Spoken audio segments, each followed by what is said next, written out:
10 ದಿನ ನಡೆಸ್ತೀವಿ ಅನ್ನೋ ಮಾತನ್ನು ಹೇಳಿದ್ದಾರೆ.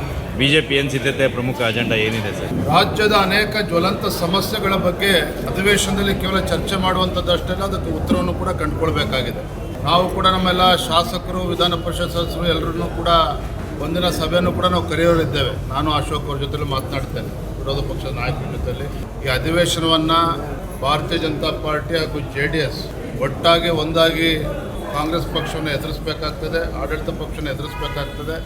ಸಮಸ್ಯೆಗಳ ಬಗ್ಗೆ ಚರ್ಚೆನೂ ಕೂಡ ಆಗಬೇಕಾಗ್ತದೆ. ಕನಕಪುರದ ಮಾಡಕ್ಕೆ ಹೊರಟಿರ್ತಕ್ಕಂಥ ಏರ್ಪೋರ್ಟ್ ಇರ್ಬೋದು, ರಾಜ್ಯದಲ್ಲಿರುವಂತಹ ಬರದ ಪರಿಸ್ಥಿತಿ ಇರ್ಬೋದು, ಇವೆಲ್ಲದ್ರ ಬಗ್ಗೆ ಕೂಡ ಚರ್ಚೆ ಮಾಡ್ತೀವಿ. ಸರ್, ಪಾದಯಾತ್ರೆ ಅಧಿವೇಶನಕ್ಕೆ ಮುನ್ನ ಮಾಡಬೇಕು ಅನ್ನೋ ಪ್ಲ್ಯಾನ್ ಆಗಿತ್ತು, ಏನಾಯ್ತು? ಮಾತನಾಡ್ತೇವೆ. ಯಾಕಂದರೆ ಈಗಾಗಲೇ ನೋಡಿದ್ರಿ, ಮಾನ್ಯ ಮಾಜಿ ಪ್ರಧಾನಮಂತ್ರಿಗಳು ಅವರ ದೇವೇಗೌಡರ ಧರ್ಮಪತ್ನಿಯವರು ನಮ್ಮನವರು ತೀರ್ಕೊಂಡ ನಂತರದಲ್ಲಿ ನಮ್ಮಂತೆ ಚರ್ಚೆ ಮಾಡೋಕ್ಕೆ ಸಾಧ್ಯ ಆಗಿಲ್ಲ. ಚರ್ಚೆ ಮಾಡೋದ್ರ ಬಗ್ಗೆ ನಾವು ತೀರ್ಮಾನ ಪತ್ರ ಬರೆದು 3 ತಿಂಗಳಾದರೂ ಕೂಡ ಇಲ್ಲ ಸಾಫ್ಟ್ ಕಾರ್ನರ್ ಯಾಕೆ ಅಂತ ಈ ಅಕ್ರಮದಲ್ಲಿ ಭಾಗಿಯಾದವರು ತಗೊಳ್ಳೋದು. ಅಕ್ರಮಗಳಿಗೆ ಕಾಂಗ್ರೆಸ್ ಸರ್ಕಾರಕ್ಕೆ ಒಂದು ಅವಿನಾಭಾವ ಸಂಬಂಧ ಹಿಂದಿನಿಂದಲೂ ಕೂಡ ಇದೆ. ಈ ರೀತಿ ಲೂಟಿಕೋರರನ್ನ ರಕ್ಷಣೆ ಮಾಡುವಂಥ ಕೆಲಸ ಕಾಂಗ್ರೆಸ್ ಸರ್ಕಾರ ಹಿಂದಿನಿಂದಲೂ ಕೂಡ ಮಾಡ್ಕೊಂಡು ಬಂದಿರುವಂಥದ್ದು. ಗ್ಯಾರಂಟಿ ಅಂತ ಹೇಳ್ಕೊಂಡು ರಾಜ್ಯದಲ್ಲಿ ಇವತ್ತು ಅಭಿವೃದ್ಧಿ ಶೂನ್ಯ. ಇವತ್ತು ಯಾವುದೇ ಅಭಿವೃದ್ಧಿ ಕೆಲಸ ಕಾರ್ಯಗಳು ಆಗ್ತಾ ಇಲ್ಲ. ಗೃಹಲಕ್ಷ್ಮಿನಲ್ಲಿ ಸುಧಾರಣೆ ಮಾಡ್ತೇವೆ ಅಂತೇಳಿ ಅಲ್ಲೂ ಕೂಡ ಹಾಳ್ಗೆಡುವಂಥ ಕೆಲಸವನ್ನು ಕೂಡ ಆಗಿದೆ. ಇವೆಲ್ಲವೂ ಕೂಡ 12ನೇ ತಾರೀಕು ಅಥವಾ 13ನೇ ತಾರೀಕಿಂದ ಅಧಿವೇಶನ ಪ್ರಾರಂಭ ಆಗ್ತದೆ. ಚರ್ಚೆ ಆಗಬೇಕಾಗ್ತದೆ.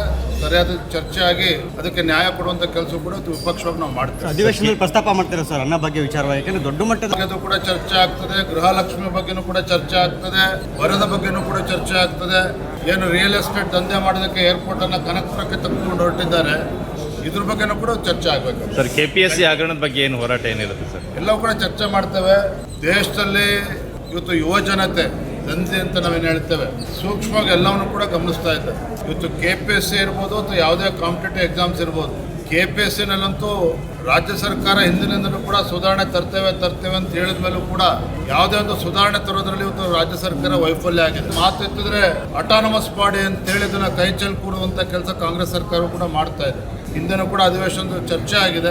ರಾಜ್ಯದ ಯುವಕರ ಭವಿಷ್ಯವನ್ನು ಕಣ್ಮುಂದೆ ಇಟ್ಕೊಂಡು ಇದನ್ನು ಒಂದು ಒಳ್ಳೆ ರೀತಿ ಚರ್ಚೆ ಮಾಡ್ತಾರೆ.